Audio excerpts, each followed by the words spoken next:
Bonjour à tous, bienvenue. Nous sommes le jeudi 25 septembre. Voici les titres. L'émotion est immense après l'assassinat d'Hervé Gourdel. En hommage à l'otage français, les drapeaux sont en berne. Dans le même temps, les musulmans se mobilisent. Le plan anti-tabac doit permettre de réduire le nombre de fumeurs. C'est en tout cas la volonté du gouvernement. Mais ces mesures auront-elles un impact positif ? Non, répondent les buralistes. Pas en totalité, pensent certains professionnels de la santé. Ce jeudi, le procès Xynthia s'est déplacé sur place à La Faute-sur-Mer où 29 personnes ont perdu la vie. Après les témoignages, il était important pour les juges de se rendre compte en se rendant sur les lieux.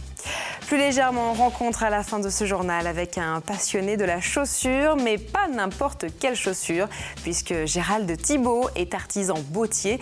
Il s'agit donc d'un véritable travail d'art, vous le verrez. La France est donc en deuil au lendemain de l'assassinat de l'otage Hervé Gourdel par un groupe djihadiste.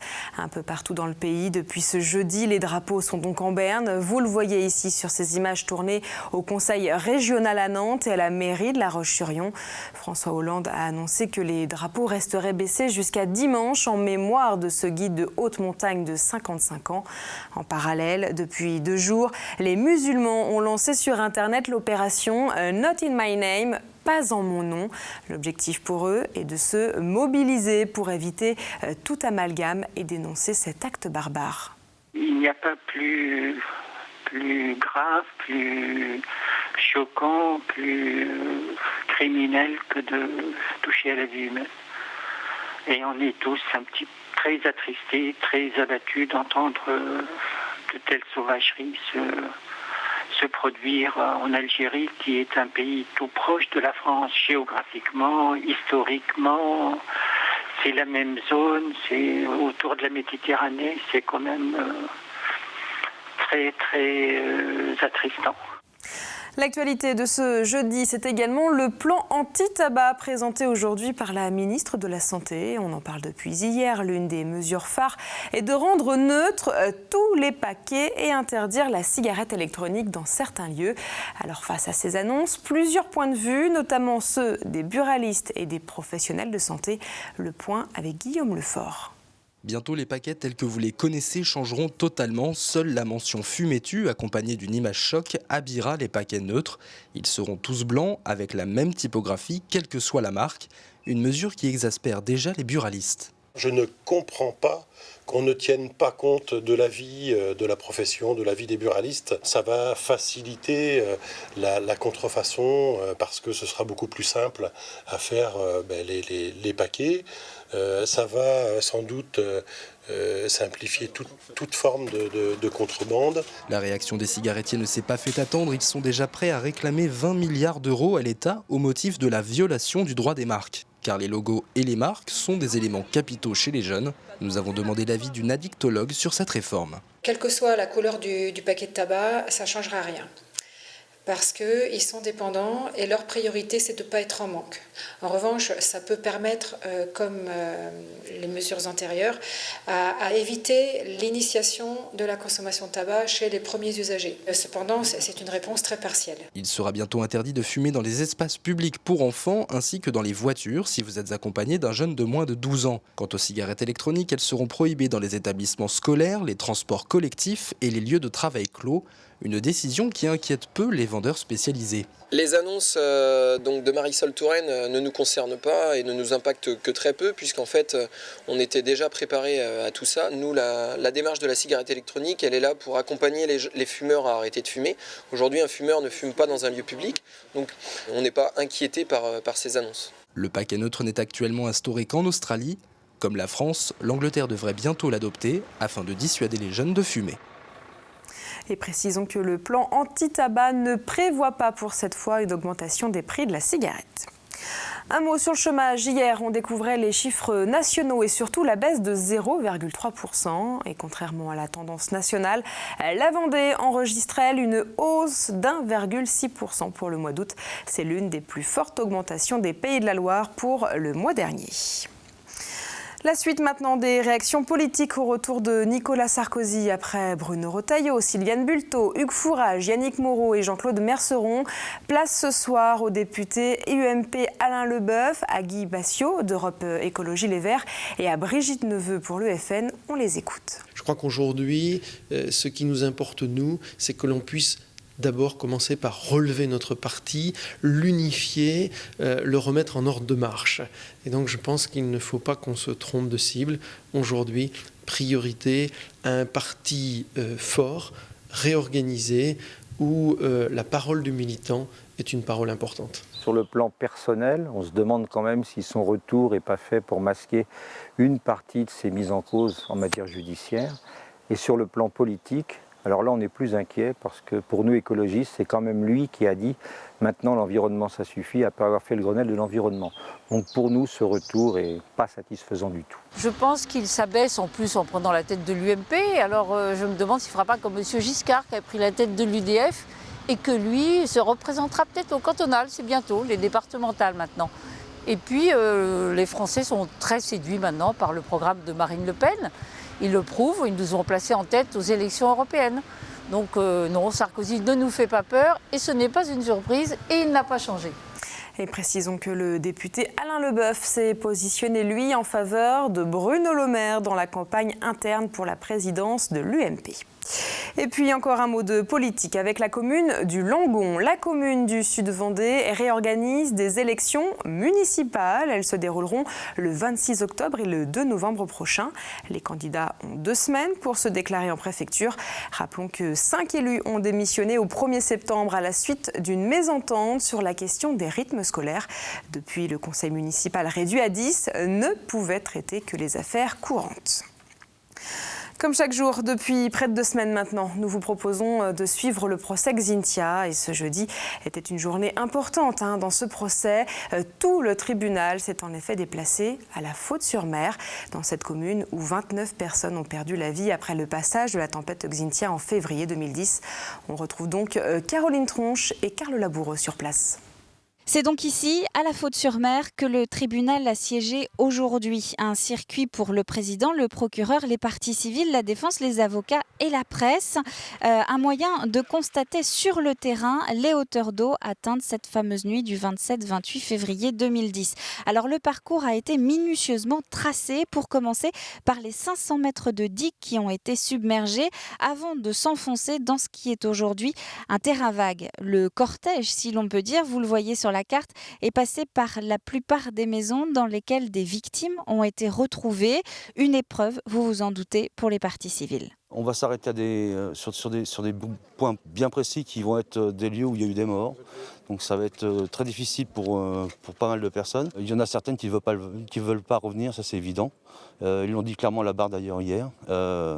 C'est pour eux trop dur de revenir à des endroits où ils ont perdu des proches. Alors un déplacement qui n'est pas systématique dans chaque procès, mais qui permet de faire une sorte de transition entre une semaine d'audition des parties civiles, une semaine très humaine, et l'audition des premiers témoins. Il était maintenant indispensable pour le tribunal et tous ceux qui le composent d'aller sur les lieux pour une dernière fois se rendre compte et puis clôturer ainsi cette phase du procès qui était le recueil assez émouvant de la parole des victimes et de la concrétisation de ce qu'ils ont pu vivre avec, vous avez vu, les hauteurs de digues au moment des faits, les hauteurs d'eau atteintes maximales et les hauteurs de plafond qui permettent de véritablement concrétiser la réalité de ce que ces victimes ont vécu. L'audience a été levée en fin d'après-midi, rue des Voiliers, en plein milieu des lotissements qui n'existent plus, donc aujourd'hui. Retour à l'annexe du tribunal des Sables-d'Olonne lundi. On entendra alors Thierry Lataste, qui était le préfet de la Vendée juste avant le passage de Xynthia, ainsi que les premiers témoins cités par la défense. Merci. Et suite du procès Xynthia, donc lundi au Sables-d'Olonne pour la 3e semaine d'audience. La Vendée poursuit son avancée dans le monde numérique. Un plan d'action vient donc d'être mis en place, baptisé Vendée numérique. Il va permettre de déployer la fibre optique sur tout le département. Alors rappelons que la fibre optique est une sorte de tuyau qui permet au débit de circuler plus vite. Concrètement, cela permet d'aller plus vite sur Internet, de télécharger plus rapidement des vidéos.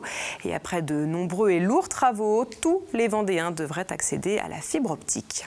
On a voulu aussi aller proposer de très haut débit à des petites et moyennes entreprises vendéennes.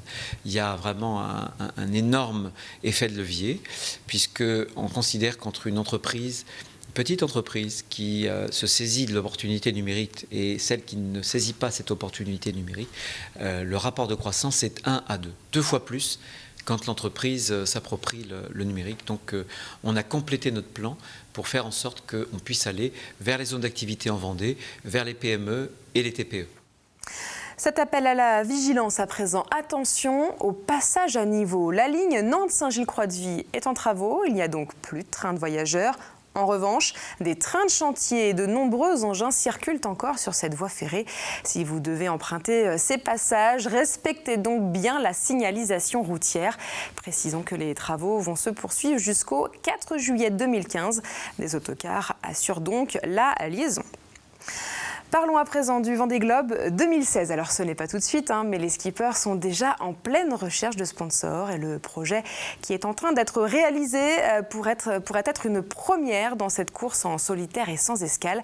Jeff Pelé, un skipper vendéen, recherche en effet des partenaires uniquement du département et ça c'est une première. Il se tourne donc vers les entreprises mais également vers les communes et Esnay a déjà apporté son soutien. Elle intègre donc le projet baptisé Commune Vendée. La commune d'Esnay participe à hauteur de 5 000 € sur 4 ans. Seul, ça ne fait pas un gros budget.